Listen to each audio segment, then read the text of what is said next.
that international assistance can only serve to supplement national action. If a significant role is expected to be played by the United Nations machinery, then the appropriate resources to fulfill this objective must be provided.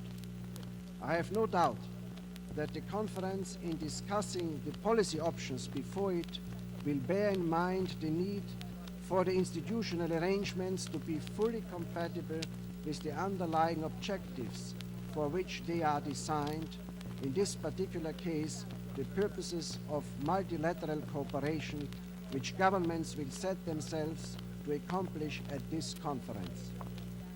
Once the conference has formulated its recommendations in this regard, I shall indicate the technical and administrative implications to enable the UN General Assembly to give them practical effect. Your Excellencies, distinguished delegates, I am sure that I share with you the hope and expectation that this conference will succeed in creating a new initiative for change and improvement in the quality of life for all people, and especially for the half of mankind in most desperate need. Habitat can and should carry a message of hope. It can be a milestone in the creation of a more humane world system, a system mindful of our dependence on nature, of our interdependence upon each other, and of our trusteeship of the future. That is your mandate, distinguished delegates. I wish you all success in your important task, and I thank you.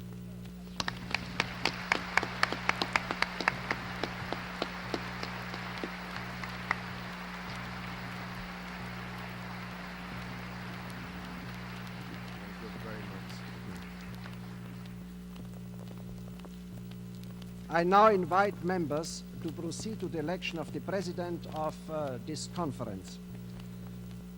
Ladies and gentlemen, distinguished delegate, it is my understanding that there is general agreement on the election by acclamation of the Honorable Barney Denson, Minister of State for Urban Affairs of Canada and co-chairman of the delegation of the host country, as president of the conference.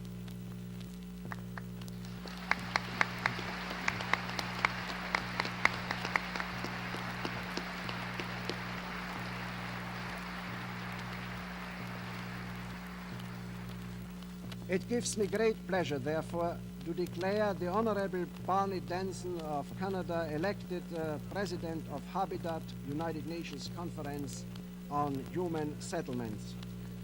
I extend my sincere congratulations to the Honorable Barney Denson and invite him to assume the presidency. May I request the Chief of Protocol to escort the President to the podium.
Mr. Secretary General, Your Excellency the Governor General, Mr. Prime Minister, Mr. Premier, Mr. Mayor, and distinguished delegates. I am indeed grateful to you all for the honor that you have paid to me and my country, and I hope I will do my utmost to warrant your confidence throughout these proceedings. I also hope that all my future elections achieve the same degree of consensus.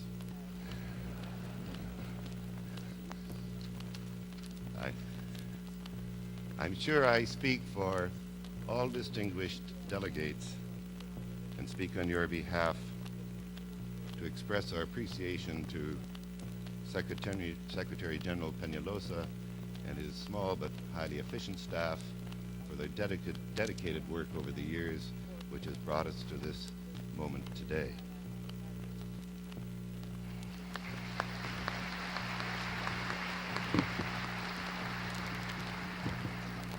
I'm sure that you would also wish me to express on your behalf the appreciation of all of us to the Preparatory Committee under the wise and able leadership of Father George Mahoho of Kenya, who have advised the Secretary General so well.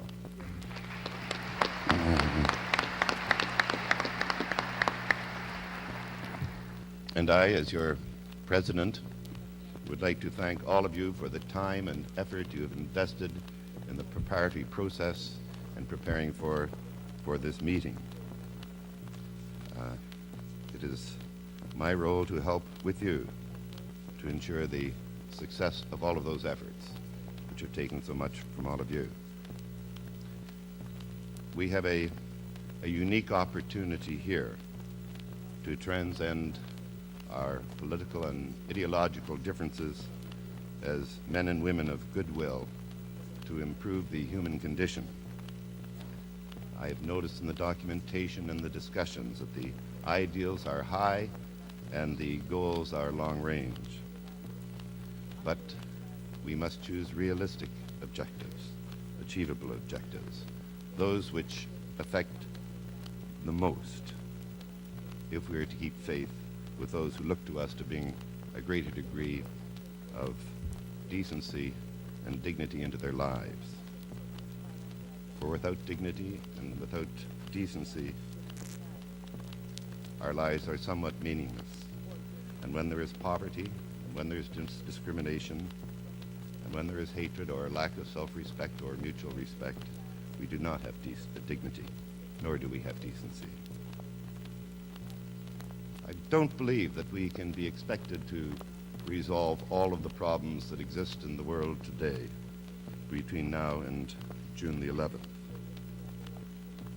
I believe we should respect the competence of other United Nations organizations such as the General Assembly and the Security Council, who are charged with those responsibilities and dealing with them.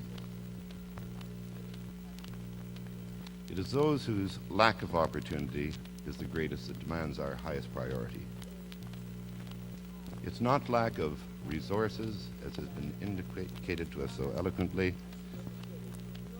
that are needed to alleviate the problems, but the lack of political action and political will to implement them. And I must quote from Barbara Ward in her book, Home of Man, which most of us have been inspired by, where Lady Jackson says, "The world's poor increasingly know that their condition is not an act of God, but the choice of man." We here, together, have an opportunity to change that choice. That is why we call Habitat a solution-oriented conference, so that we can reach solutions and make commitments. Before I lapse into what I believe should be my judicial objectivity, I would like to express this hope for Habitat. That Habitat is a beginning of a process to an end of that degree of deprivation which threatens individual existence, and to do so in the shortest possible time. I am told that I am not expected to be politically neutral, but I am expected to be procedurally objective. With a 170 delegations, we must make the best use of our time. I think we can best demonstrate this by the integrity and credibility of our proceedings and the realization of our objectives. In making procedural judgments, rulings, we shall be guided essentially by the mandate from the General Assembly, which the Secretary General has reviewed for us, and the preservation of the effectiveness of our interventions and the pursuit of a successful conclusion. These are the basic criteria by which our labors will be judged, and I know that I can count on your support, cooperation, and understanding. This afternoon, you will be asked to approve certain time limits. With the assistance of technology, it will help us proceed in an orderly fashion so that everyone has equal opportunity of intervention. But there are those in the world who are not represented here, who have expressed a degree of cynicism about the ability of world bodies to deal with the basic problems of humanity. We here have an opportunity to elevate such conferences, such meetings, to conclaves of hope, of inspiration, of education, and political action. In this process, strengthening this great United Nations, and in so doing, improve the human condition, the condition of the human family. And in this process, we might well find that we can lead ourselves into agreement on other areas which still plague us. This requires, as I have said, your support in dealing diligently with the compelling problems and proposals before this conference. I'm sure that we will deal in mutual respect and in dignity. We can help humanity achieve its highest potential by dealing with the solvable problems with urgency. If we address ourselves to these fundamental issues, the human family to whom we are all ultimately responsible will look back at Habitat as a new beginning, when the world began to regain faith in its institutions, where belief in humanity's capacity to achieve its full potential was achieved, was renewed. Where we're talking about humanity's survival. And as delegates here, we are also parents and grandparents, husbands and wives, mothers and fathers, all creatures of God, however we interpret that. Mankind looks to us. We have a grave responsibility. I know and hope that we will carry it out with credit to future generations who will look back upon this as a milestone. Thank you very much.